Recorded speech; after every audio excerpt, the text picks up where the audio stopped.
Di Lauhul Mahfuz itu catatan keseluruhan makhluk ada di situ, dan seluruh kehidupan di situ. Tapi nanti Allah akan berlakukan persen per persen.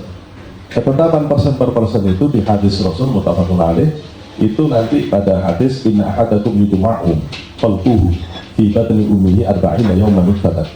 Itu kamu itu dibentuk oleh Allah di rahim ibumu dalam siklus 40 kalau Rasulullah. Kalau kedokteran beda minggu ya, minggu. Kalau Rasul ngambilnya 40 dalam bentuk masih cairan, 40 sudah ada plasentanya, sudah gantung, 40 berikutnya itu sudah berbentuk makhluk yang saat itu Allah berikan ruh. Dan disitulah kemudian Allah tetapkan takdir orang ini seumur hidupnya. Dia dapat umur berapa tahun, dia dapat rezeki berapa banyak, dia banyak senang hidupnya atau banyak susahnya, itu sudah selesai di sini. 1 tahun. Bahkan Allah sudah tahu ini akan berakhir dengan neraka atau surga. Allah sudah. Nah itu sudah ada ketetapannya. Ini ketetapan seumur hidup. Ini Ibnu Qayyim Al-Jauzi menjelaskan di dalam kitab Ar-Ruh. Kemudian Allah akan tetapkan itu per tahun. Jadi ketetapan seluruh kehidupan itu ditetapkan lagi oleh Allah per tahun. Nah, menetapkannya per tahun itu sabar. Dari sabar. Nah, ayat ini memberi penegasan di setahun itu Allah bisa menghapus yang semula sudah ada di Lauhul Mahfuz. Dan Allah akan tetapkan yang baru. Gitu. Nah, makanya kemudian dijelaskan itu qala Ibnu Adibah fil Bahril Madid, saya langsung maknakan pada artinya. Ibnu Adibah dalam kitabnya Bahrul Madid, dia mengutip riwayat dari Syekh dengan sanad sahih dari Abdullah bin Abbas ketika menjelaskan ayat Quran yang Allah ma yasa' wa yusbih, yang dimaksud itu adalah malam di mana Allah menghapus ketetapan lama dan membuat ketetapan baru di dalam takdir kehidupan 1 tahun ke depan. Itu adalah Lailatul Nisfi min Sya'ban, terjadinya pada saat nisfu Sya'ban, tanggal 15 Sya'ban kemarin. Iya, malam nisfu Sya'ban. Malam nisfu Sya'ban kemarin jatuhnya hari Selasa malam Rabu. Selasa malam Rabu. Nah itu yudafiru amrosalah, Allah menggelar urusan ketentuan 1 tahun ke depan. Fayamhu ma yasha, maka Allah menghapus ketetapan-ketetapan yang Allah mau hapus. Terserah Allah. Fayusbit, dan Allah menetapkan yang Allah mau tetapkan. As-saqawah wa sa'adah. Misalnya mestinya orang ini dapat takdir celaka, terus Allah ganti dengan sa'adah, bahagia. Mestinya orang ini dapat takdir mati, tapi Allah takdirkan diberi tambahan umur panjang. Itu sabar. Nah ketika dijelaskan bahwa Imam Suyuti, seorang ulama besar, ahli hadis, ahli tafsir, beliau mengatakan bahwa sanadnya sahih, tidak ada cacat pada periwayatannya. Begitu juga di dalam riwayat lain, Abdullah bin Abbas mengatakan, Inna Allah yaqdi al-aqdiyata kullaha lailatan nisfi min Sya'ban. Sesungguhnya Allah itu menetapkan kembali ketetapan 1 tahun itu pada malam nisfu Sya'ban. Wa yusallimuha ila arbabiha lailatul qadar. Dan nanti akan diserahkan kepada pemilik catatan takdir masing-masing saat Lailatul Qadar. Itu penjelasan dari ayat Quran yang Allah ma yasha' wa yusbih. Karena itu kemudian ulama kita melihat, wah ini penting, jangan sampai nisfu Sya'ban itu lewat terus kita nggak doa apa-apa. Maka dijemputlah malam nisfu Sya'ban itu. Peralihan malam itu kan maghrib, perubahan hari dalam kalender Hijriah itu maghrib, di mana matahari tenggelam, bulan kan muncul. Maka perhitungannya itu, sehingga maghrib itulah masuk 15. Dan kalau orang Jawa atau pakai kalender Hijriah, maka maghrib itu memang nyebutnya udah Rabu. Tapi kalau kalender Masehi masih Selasa, baru Rabu nanti setelah lewat jam 12. Nah itu, jadi kita nyebutnya dari maghrib. Karena itu kemudian maghrib langsung orang-orang baca Yasin, doa, macam-macam. Tidak ada hadis tentang Yasin, ya, tidak ada hadis tentang Yasin. Juga nggak ada hadis tentang doa. Yang ada hadisnya begini. Yang seperti tadi, ayat Qur'annya begini, penjelasannya begini. Nah, cuma persoalannya Kira-kira kalau orang ngerti begini, penting nggak doa? Nah, terus kalau kita doa, langsung minta, nggak baca ayat-ayat Quran apa gitu. Nah, di situ sebenarnya sudah kreasi dari ulama Indonesia. Karena nanti kalau kita keluar negeri juga nggak ada, di Mekah juga nggak ada begitu. Terus kalau begitu, ulama Indonesia itu sebenarnya pinter apa nggak pinter? Pinter banget. Reputasi keulamaan Indonesia itu dengan ulama tingkat dunia itu seperti apa?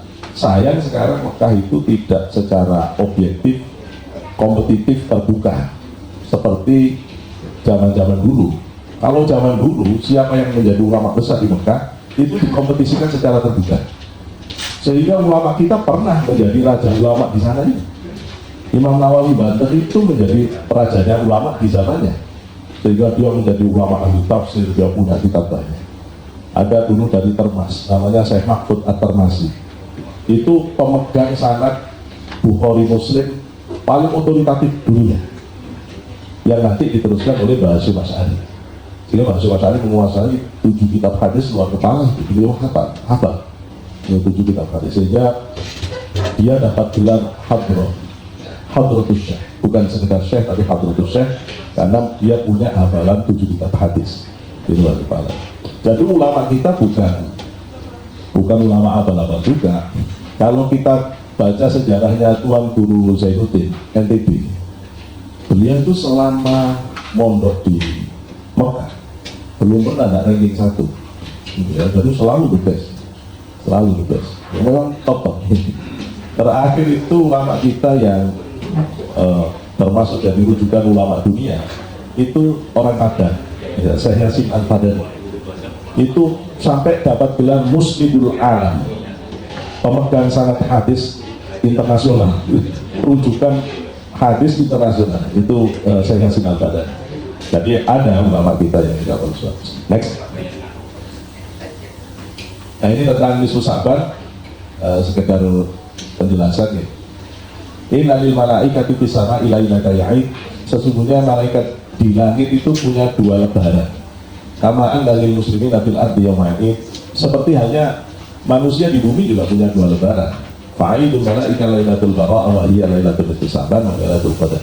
Lebarannya malaikat itu Lailatul Qadar dan Lailatul Nisfu Sa'ban. Itu lebarannya malaikat.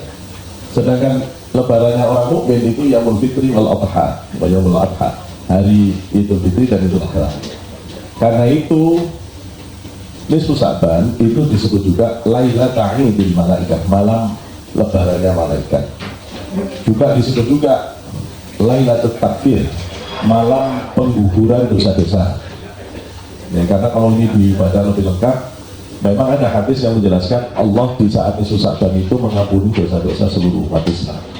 Ya, kecuali orang yang tidak berhenti minum minuman keras, Allah tidak mengampuni. Kecuali orang yang tidak berhenti berzina, Allah tidak mengampuni. Kecuali al-masyafir. Masyafir itu orang yang benci umat Islam, padahal ya Islam. Ada orang Islam benci umat Islam, jangan ya, jangan. Kita itu diajari oleh Allah, wala taj'al ghillan lil ladzina amanu. Kita doa jangan sampai ada ganjalan hati dengan sesama orang Islam. Mau orang NU, mau orang Muhammadiyah, mau orang apa, jangan ganjil di hati. Kalau kita tidak setuju dengan perbuatannya ya silahkan, tapi jangan dibawa ke hati. Allah ngajari itu wala tumaru fihim illa mira'an dhahir. Kalau kita berbeda itu jangan dibawa ke hati, cukup di luar saja. Ya, debat beda itu di luar saja. Di hati tetap dia saudara saya, dia muslim, dia baik. Kalau ada kurang-kurangnya itu pasti. Ya tak ada orang sempurna. Kemudian walailatul hayah disebut malam kehidupan karena penetapan kehidupan setahun. Walailatul syafa'ah disebut malam syafaat juga. Ada hadis yang menyatakan Rasulullah itu minta kepada Allah supaya bisa mensyafaati semua umat Islam tanggal 13 Sa'ban. Allah mengizinkan sepertiga. Minta lagi 14 Sa'ban, Allah mengizinkan sepertiga lagi. Minta lagi Allah di tanggal 15 Sa'ban itu Allah baru izinkan semua umat Islam bisa dapat syafaat Rasulullah. Itu artinya orang Islam itu sehancur apapun akhlaknya, serusak apapun akhlaknya, pasti bisa keluar dari neraka. Nggak akan ada orang Islam yang ada di neraka. Jadi ya, sak buruk-buruknya orang Islam pun, meskipun dia tidak pernah sholat, tapi ya wis, sak buruk apa pun. Ya. Saya pernah baca kisah, dan ini hadis. Rasulullah itu dikritik oleh orang kafir Quraisy waktu itu. Muhammad, umatmu itu nggak semua soleh, ada yang toleh. Beda sok sama tok. Soleh itu bagus, toleh itu kebalikannya. Umatmu itu ada yang soleh, tapi ada yang nakal, ada yang rusak, ada yang jelek. Kata Rasulullah, umatku yang soleh, yang taat akan masuk surga dengan kesolehan, ketakwaan. Umatku yang tidak soleh, yang rusak, yang berdosa, aku jaminan. Begitu kan orang kafir, diam dia. Mau apa terus dia kalau Rasulullah yang menjamin? Gitu loh. Cuma ini jangan disebar-sebarkan hadis begini, itu bahaya. Bahaya. Orang kalau tahu ini, wah, kalau gitu santai dong. Santai gitu. Nah kalau tahu begini, sama dengan hadis yang mengatakan man qala la ilaha illallah dakhala jannah. Ya, siapa yang mengatakan la ilaha illallah masuk surga. Iya, tapi masa la ilaha illallah terus tidak pernah sholat. Nah, ini harus diimbangi dengan hadis tentang syafaat yang lain. Yang Rasulullah mengatakan ada di antara umatku itu yang tidak diizinkan mendapat syafaatku besok di akhirat kecuali sudah menjadi arangnya neraka dan tidak lagi berwujud manusia. Jangan-jangan mungkin ini yang modal syahadat doang. Ini yang modal syahadat doang, modal Islam gini. Nah, maka janji Rasulullah benar, syafaat itu juga benar, tapi orang begini pasti akan mampir. Kalau tambahan lain di dalam penjelasan para ulama tentang bahwa besok umat Islam ini kan sepertiga masuk surga itu bebas dihisab. Yang sepertiga dihisab, tapi hisabnya cincai, hisab yasir. Nah, malaikat untuk merem-merem, misalnya, gitu. Nah, yang benar-benar akan masuk neraka itu sepertiga. Ada penjelasan ketika ulama menjelaskan hadis ini mengatakan yang masuk neraka itu adalah orang yang dosa besar dan tidak tobat sampai dia meninggal dunia. Nah, jadi kita harus tahu dosa besar itu apa saja. Cuma kalau saya jelaskan sekarang ganti tema. Tapi